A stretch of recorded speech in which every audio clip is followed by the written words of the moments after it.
Bismillah, alhamdulillah, wassalatu wassalamu ala rasulillah. Assalamu alaikum wa rahmatullahi wa barakatuh. Vëllezër dhe motra, falënderimet ja dedikojmë Allahut, paqja e mëshira dhe bekimet e Zotit qofshin mbi më të dashurin e Allahut, mbi të dërguarin Muhammed sallallahu alaihi wasallam, mbi familjen e tij të ndershme dhe shokët e tij fesnik. Është shumë e vërtetë se muaji i bekuar i Ramazanit po mbaron.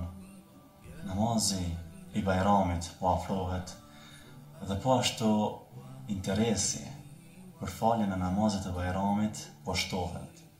Shumë njerëzve po intereson se qysh ta falmi namazin e Bajramit në këto rrethana aktuale me Covid-19 që ku në shumë vende, jo vetëm në Zvicër, në këtu edhe në Kosovë, po dhe shumë vende tjera arabe, xhamit janë ende mbyllur.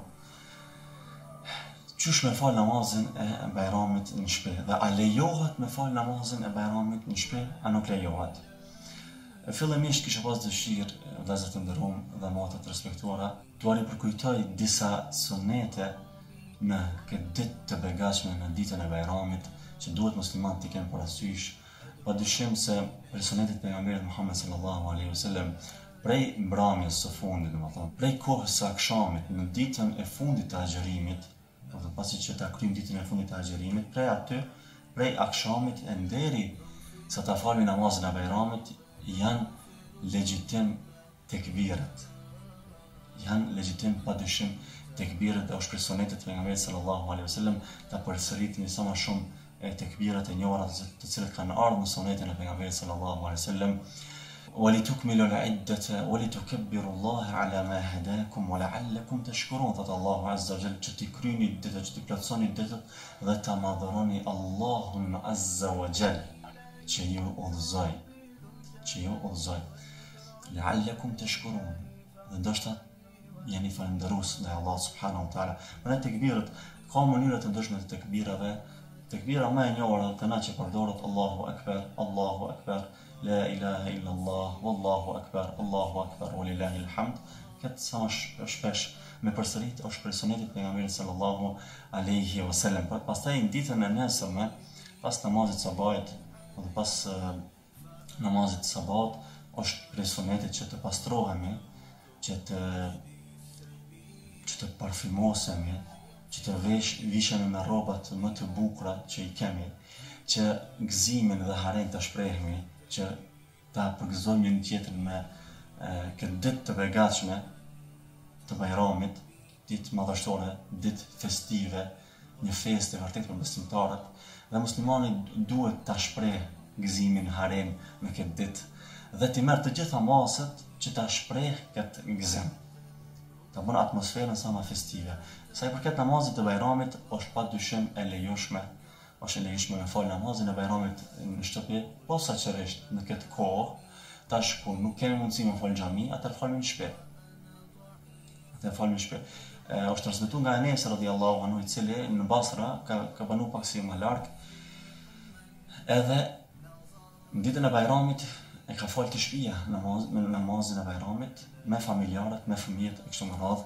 Prandaj është lejuar, dietarët këtu disa kanë kushtzuar numrin 3, sikurse në namazin e xumos, ndërsa koha e namazit të Bajramit hyn afërsisht 15 deri 20 minuta pas lindjes së diellit, dhe është koha e namazit të duhas, deri pak para hyrjes së namazit të drekës kemi mundësi afërsisht 10 minuta me fal namazin e Bajramit. Kujt i ik deri në atë kohë, atëherë ati i ka ikë namazin e Bajramit, prandaj duhet me pas kujdes me fal në këtë kohë. Dietarët në përgjithësi kanë pas një divergjencë të vogël për dispozitën e namazit të Bajramit. Disa kanë thonë që është sunet i fortë, si ka Shafi dhe Malikit, disa kanë thonë se është farz kifaje, do të thonë se një pjesë e bën atë bien obligueshmëria mbi të tjerët. Disa këtu Hanbelitë kanë këtë qendrim, disa si Hanefitë kanë qendrimin se është obligim, është vajib. Prandaj është mirë mos me lënë këtë namaz, me praktiku të shtëpia këtë namaz. Qysh falet namazi i Bajramit? Namazi i Bajramit nuk ka as ikamet e as ezan. Fillimisht, do të thonë, pasi që të renditen familjarët, edhe si pas regullit të njohur në namaz që burrat rrin pas imamit dhe gratë rrin pas burrave. Imami merr tekbirin fillestar, Allahu Akbar, pastaj e reciton lutjen hyrëse, do të thonë subhanakallahumma wa bihamdika wa tabarak ismuka wa ta'ala jadduka wa la ilaha ghayruka. Pastaj mirën 6 tekbira. Allahu Akbar.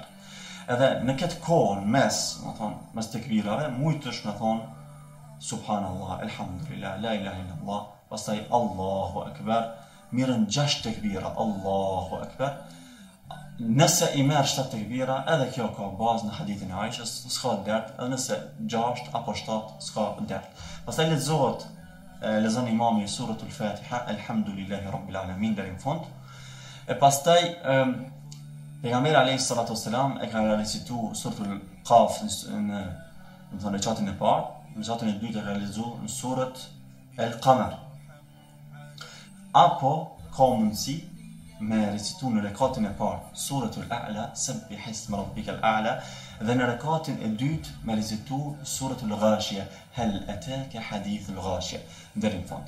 E nëse nuk e dini këto sure, keni mundësi me recituar në ndonjë tjetër sure, cilat ta dini, cila ju janë malet, s'ka problem. Pasi që e cekëm se i lexon, domethënë imami tash surën Fatiha edhe surën tjetër, shkon në ruku, shkon në sejdë, domethënë 2 sejdë normal, edhe çohet në rekatin e dytë. Në rekatin e dytë, domethënë pasi që thot Allahu Akbar ngritet në alt, i merr 5 tekbire. Allahu Akbar. Thonë një dhikr, subhanallah, alhamdulillah, Allahu Akbar. Edhe nëse nuk thu, s'ka problem, Allahu Akbar, 5 tekbire i merr, pastaj e lexon suratul Fatiha imami, e lexon një sure, edhe kështu shkon në ruku, në sejdë, në tashahhud, edhe kështu përfundon namazi i Bajramit. Ndërsa sa i përket hutbës pas namazit të Bajramit, sepse suneti është me hutbeja me umajt pas namazit të Bajramit. Këto disa dietarë kanë thonë se nuk duhet, pasi që po falet në shtëpi, nuk duhet me marrë hutbe fare. E disa kanë thonë që nëse e mban një hutbe, s'ka problem, si e këshillon, falëndron Allahun azza wa jall. Salavatet e pejgamberit Muhammed sallallahu alaihi wasallam i këshillon familjarët për devotshmërinë ndaj Allahut, takvallëk ndaj Allahut azza wa jall, që truhen nga mëkatet, që mirë veprat mira dhe pas Ramazanit e kështu me radhë, edhe me lutje me bë, edhe me kaq shumë të më kry. E nëse don dikush 2 hutbe me imajt, këtë mendim e ka Imam Shafiu, se është sunet me imajt 2 hutbe, ndërsa nëse e lën komplet hutben, edhe kështu është në rregull, s'ka kurrë problemi. Çështja është shumë e gjunë në këtë mesele. Lutem Allahun azza wa jall që juve t'ua këtë pranu dhe neve agjërimin dhe të gjitha veprat e mira të cilat e kemi vepruar në Ramazan. Lutem Allahun azza wa jall që ta ndihmon ta kryejmë këtë muaj në mënyrën më të mirë, në mënyrën si Allahu azza wa jall është i kënaqur me neve, që Allahu azza wa jall na këtë falë mëkatet, që Allahu azza wa jall na këtë liru prej zjaret. Lutim Allahun azza wa jall që të na shton të mirat. Walhamdulillahi rabbil alamin. Wassalamu alaikum wa rahmatullahi wa barakatuh.